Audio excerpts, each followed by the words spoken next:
guys, Theo here. Welcome back to the channel. I recently rebranded as Muzzle Punch. It was formerly Shikokubo, but anyway, I could get into that in a whole nother section. That's not why we're here today. Today, we are going to review our bingo card that was ostensibly a glorified wish list for what I wanted in the recent, just yesterday, June 2024 Nintendo Direct. And I gotta say, just right out the gate, amazing Direct. But let's go down the list and break it down one by one about what we saw, what we didn't see, and just use our little bingo card here, if we pull that up, as a little guide. So right out the gate, Fire Emblem, that was not here. There was a section in around the halfway point of the Direct where I think myself and a lot of other YouTubers were convinced that we were seeing something Fire Emblem when there was a bunch of like wall kind of ancient scrolls and drawings just panning up in the trailer. But that was a total bait and switch. It was not Fire Emblem. It wasn't the rumored Fire Emblem 4 remake that would be ported over from Japan. We did not get that. That was a Dragon Quest HD 2D 1, 2, and 3 trilogy bundle that we're getting that I'm still excited for, so I'm happy to see that franchise make a comeback. But no Fire Emblem. Moving on to the next one, Mario Party. I gotta say, my initial thoughts as soon as I saw the opening with Kamek flying in on her broom, I was hesitant because it looked a little generic. You saw, you know, the ocean sky vista with the islands spread around, so I was like, what are we getting into here? They right out the gate said that this was a Mario Party game, and I'm like, which kind of Mario Party game here? Are we getting Super Mario Party, or are we getting Mario Party Superstars? As it turns out, I was wrong in both regards. They're using the Super Mario Party moniker now, but they're combining elements of the original Super Mario Party and the Mario Party Superstars. So let's kind of unpack that a little bit. Overall, Nintendo, I think, made more sales on Super Mario Party for the much wider audience. A lot of hardcore fans like the OG titles of the original boards that we got in Superstars, and I know it's kind of confusing always going back between Super and Superstars. They don't make this really easy on us, but try to bear with me. We got elements of both. So what a lot of diehard fans didn't like about the Super Mario Party was the lack of really original and in-depth play styles when it came to the boards. The mini games themselves were really competent and were really fun. Like frying those cubes of hyper-realistic meat was amazing. That's why they included it in the trailer, and they did a really good job with that. So I'm very happy that they're bringing the Super Mario Party games into the next follow-up title. So again, if I didn't mention this already, it's called Super Mario Jamboree. Totally new title. I don't think anybody could have guessed that.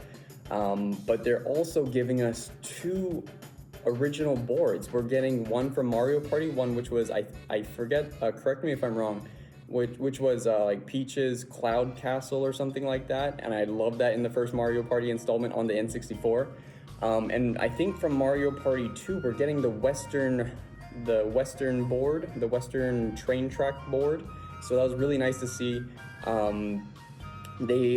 I think this is totally original, but we saw a Goomba volcano that explodes with a whole bunch of golden Goombas. I don't know what that's about. Maybe golden Goombas are going to be exchangeable and we're going to be able to redeem them for like 100 coins or something like that, or maybe they're the new shine stars. Maybe that's what we have to start collecting to, I don't know, win the game or something like that.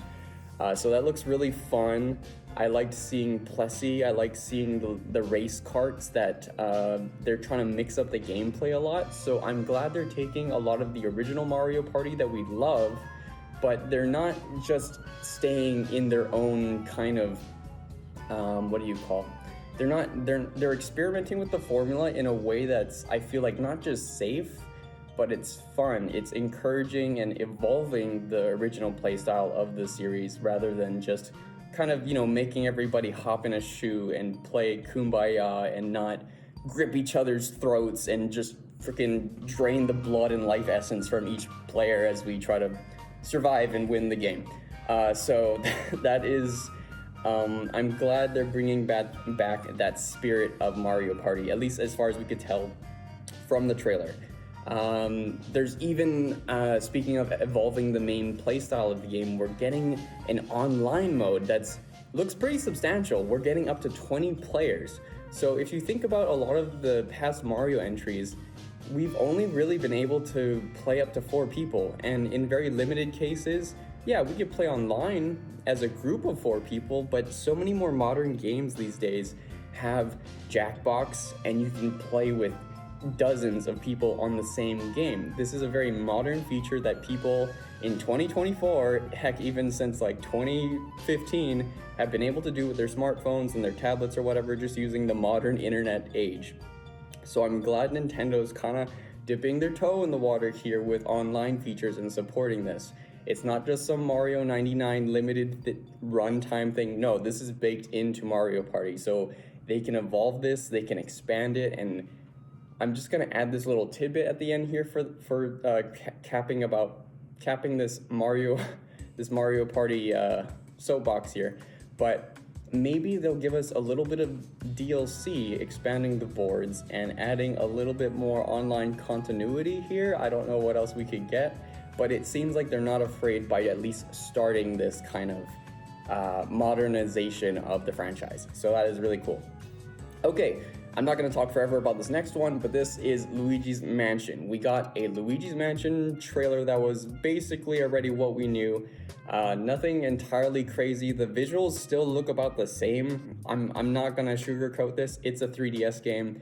It wasn't amazingly graphically intense. It's never going to compare to the original, but even the follow-up Luigi's Mansion 3 on Switch, which is by far, get out the gate, the most beautiful Switch game on the console.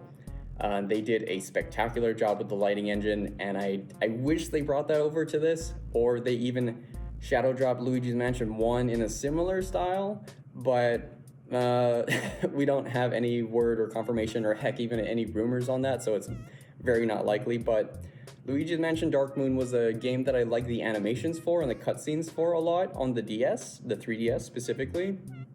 And I'm still happy. I will probably pick it up maybe as like as a dry period if I don't have much else I'm gonna play and I want to get into maybe the spooky season for Halloween or something like that during the fall season. I might be tempted to get it, but so far not so much on my radar, and I feel like it's kind of just there. Sorry, Luigi. Okay, so Animal Crossing, did we get anything? No, that is bone dry. I am sorry, Animal Crossing fans. I recently restarted my island, and I've been liking a lot of the features that have been at least baked into the full game now, instead of when it first launched back in 2020, and we were all chomping at the bit to just get future DLC updates. But Nintendo just kind of let us hang out to dry like a couple of squids out on the drying rack, turning into squid jerky, blooper jerky. But that is still yet to be seen. I am still surprised that we have gone this long without any Animal Crossing news or spin-offs.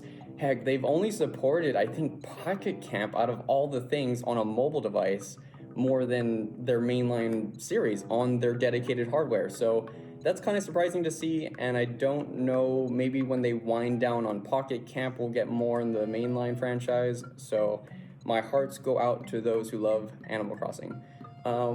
I feel like this one in the middle here, Metroid Prime, this was the bookend. This was the last thing that we got, and it was the bombshell drop that everyone was expecting, because they didn't put it in at any other point in the Direct itself. So it just had to be the last thing. Metroid Prime 4 does exist. It's called Metroid Prime 4 Beyond. And I don't think that they've had any other franchise that has used that Beyond title before. So I don't know what it could be. If you look at the logo of this new title, it has like this orbiting, almost event horizon, black hole type visual, and it's nothing like the original launch of Metroid Prime 4, which just had the big 4 logo with the blue kind of aura flaminess of when they announced the game freaking, what was it, 7 years ago? So Yes, that is kind of all that we got, coupled with just a light gameplay, or you could even say it was a cutscene of just Samus going through the battlegrounds and actually engaging in a war that's taking place. You're not in some ancient Chozo area where the war was only narrated to happen millennia ago and you're here in the ruins. It's nice to see the change of pace for Metroid people to actually be engaging in active warfare, not specifically just warfare, but something that was very extreme, very action-packed, that you can be a part of instead of just discovering that it happened ages ago. That's really nice and refreshing, and I think that's part of like what puts you into the world and immerses you into, oh, I was a part of this. I was there when this big thing dropped. That was cool. Okay. So they showed us, the basic Samus Aran scanning in the helmet of the NPCs and whatnot. She has her cannon arm. She rolled into the ball, going through the vent. She blasted the hole to get into it, going above the other little enemies that were, fighting along in this war in some space center. Not in space, but it was like some science technological base or something like that. And then we saw the reveal of the big baddie, which was, I believe his name was Silux, and I would have never heard of this guy. Admittedly, I'm just gonna put this out there. He looks a bit generic. He's got a cool spiky shoulder, kind of dark Samus suit vibe, and then his face is kind of like this drone helmet that just has a stripe down the middle. It kind of looks like it was totally pulled out, ripped off of Prime Hunter's Federation Force, which he only shows up in the game for like 15 seconds just pestering Samus and I think stealing a Metroid, so that's why he was flanked by 2 Metroids there. So I don't know how they're gonna tie it into like what is the main conflict here? What is the deep lore of this new arch villain nemesis here that's going to be I guess the antagonist to our protagonist Samus. So is he the bounty hunter? I have no idea. That is something that I'm gonna have to refresh on and get back into because it's been over a decade since we've touched anything really Samus related other than like Dread and a lot of the remakes and ports of, oh, we now have Zero Mission, that's cool. This little tidbit there on NSO. But that's all I really can squeeze out and gather about that series. So Metroid Prime 4, it exists. Nintendo can count to 4. Now we're just waiting for Gabe Newell to count to 3. Okay. We didn't get anything Yoshi related. I thought this would be a very safe and casual game to just give to the people, but it doesn't seem like we got anything for the fans in that department. I'm a little disappointed by that, but I can't be too much so because we at least get a couple of titles per console iteration of Yoshi. So I'm hoping they do something, get out the gate with the launch of Switch 2, and I won't really linger on that too much. So Yoshi was a no-go. 2D Zelda, that was, again, something that could have been the bookend for the Direct, and I think a lot of people would have been very satisfied because a lot of people, I think, are now kind of wanting to wind down from the open world large scale of the Zelda franchise with Breath of the Wild and Tears of the Kingdom, but now we're getting something more linear, but they're mixing it up. They couldn't just give us something simple and direct in this Direct. The Zelda studio had to mix up the formula, I think, in a very traditional way as they do, that nobody really expected, but they're maintaining elements of the old Link's Awakening style by giving us this sort of toy box, plasticky model figure I don't personally care about, but a lot of people seem to enjoy. And that was an alarm. But a lot of people really did like Link's Awakening. I think it was a lot of nostalgia-coded type of energy, but overall it was really well received, and I guess the studio was so confident in it that they brought it into this next game. People were trying to think that is this a remake of an old game, but it's an entirely new sequel, I think, to Link's Awakening. I don't know if canonically it's going to be taking place in the same timeline. Not that that entirely matters because the timeline in the Zelda franchise was entirely made up, and it's just basically fan service. But maybe they'll figure out a way to do that in the next art book for the Zelda series. But as that was a side note, but we finally, the biggest drop now for this specific franchise was that it's 2D, it's top down, it's taking place as a sequel to Link's Awakening, and we are playing as Zelda. This is a Legend of Zelda game where you finally get to play as the name in the title. So this is ostensibly a Legend of Link, because Link fought Ganon in the trailer, and as his last cry, he fired an arrow into the damsel who was trapped in the crystal, as they always are. But now she has a chance to then save the hero that we've always played as.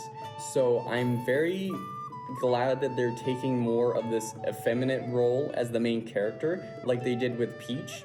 So Nintendo's publishing more games that feature more prominent women and whatnot in the game franchise as a whole. So I think that's really refreshing. But they need to also deliver on that. They need to make this character play well, not just for the sake of a gender role swap, you know? They need to give them great mechanics that are new and fresh, that make this worthwhile and offer new experiences. So this is exactly what they did. I think with this franchise going forward, they're giving Zelda what was called a wisdom of echoes, and this echo power coupled with this new I think they called it the Tri-Rod. So it's using her wisdom from the Triforce as this Tri-Rod that's letting you do this very interesting duplication type of magic. So you get to go into the world and look at all the assets laid around in the open world, including enemies, including boulders, beds, chairs, tables, crates, literally anything. It looked that diverse. So they want you to copy these assets and then stack them, play with them in sort of a sandboxy type style, all the while coupling this into a linear dungeon type fashion where you can solve the dungeon kind of any way you want. And I think this is where a lot of fans will probably be divided. So far, it seems majority of the time that I'm seeing online, very well received, very positive. So I'm sure it's gonna, on social media, a lot of people are gonna try and break the game with this mechanic. And I fear that kind of sullies the franchise's the namesake and the integrity of the Zelda series. Offering a lot of things for people to play is good. I totally agree with that. But also kind of making these weird machines and crafty type things that feel like mods to the main game kind of makes me pull out of the vanilla, which is totally fine. That's totally cool. It evolves the main franchise, and I think that is way more important than whatever personal feelings I have about this matter. So people are gonna definitely break the game. They're gonna make and take the assets that the devs gave them and show the devs themselves new ways to play their game, new ways to speedrun, new ways to glitch through walls by stacking this item and duplicating this to make this glitch. And I think that's gonna be spectacular, so I'm looking forward to that. 2D Zelda, major banger. Okay, Star Fox. I had it in my heart that Star Fox was going to be something that we could just get as a cherry on top for this console that has not had a Star Fox entry besides like a third-party spin-off. Star Fox has not had his name fully brought to life yet on this console, and that's sad to say. I think the last thing that you can genuinely enjoy from this franchise was the 3DS game that was basically a remaster of an N64 game. So please, Nintendo, give us something Star Fox related, but I cannot check this franchise off on our bingo card today. So still looking forward to stuff for that franchise. We will see the Fox in space sometime soon, hopefully. And the last one was a GameCube port. Now, did we get that exactly? No. We got ports of games from different franchises, not necessarily from the GameCube era, but I'm just gonna tie this in loosely and say we got a half point. You know why? Because we got the Mario and Luigi Saga. This was only on the Game Boy Advance and the DS series of handhelds, but the interesting thing here is with the new studio that's working on this Mario and Luigi game, what we know as Brothership now, the animations, the cell shading style, the way that the clothes and their hats and the lighting engine works in this game makes this watercolory purple gradient on everything. You get these thick, bold outlines that then sometimes taper off of the silhouette of the characters when they do these super wacky motions. That is the stuff that I wanted to see that is from the GameCube era that I've really come to enjoy. It actually kind of makes me think of Beautiful Joe a little bit. But the intense animations, I'm just going to speculate now because they didn't say who was working on this game. We just know it's probably a Nintendo in-house studio. And it looks, there was a Strikers Charged coded animation that was very, very much so in the style of Level 5 games. So I'm willing to bet that it's Level 5 games, if not them, it's Intelligent Systems. So I'm banking it on being one of those two studios. They're doing an amazing job. Every frame of this game trailer floored me. I was speechless for over half the trailer, and I was just cheek to cheek grinning for this game because it was the first RPG that I got along with my teal translucent Game Boy Advance when I was like 8. And I don't take myself as an extremely good reader and a kid that could sit down and actually focus on like some sort of like in-depth role-playing game. That was not my jam. I was a very outdoorsy, kind of just whatever kid. You couldn't even call me a gamer at the time. So having this sort of nostalgic throwback to a series that I thought was dead from a dead studio now, Alpha Dream, my heart goes out to you. But seeing this just childhood favorite gem of mine come to light and no less come to a console that I thought was dying, just it enamored me. And I think a lot of people who love the series are equally as like awestruck and are so happy to play this game because we're not waiting long for it. It's coming out this year. I'm so happy for that, and this just this also retroactively makes me happy that I got the OLED Switch, because I turned in my previous launched 2017 model Switch, and I was really not sold on the OLED until I thought, hey, maybe I could make a little money by turning it in and then flipping it for the OLED for the better screen.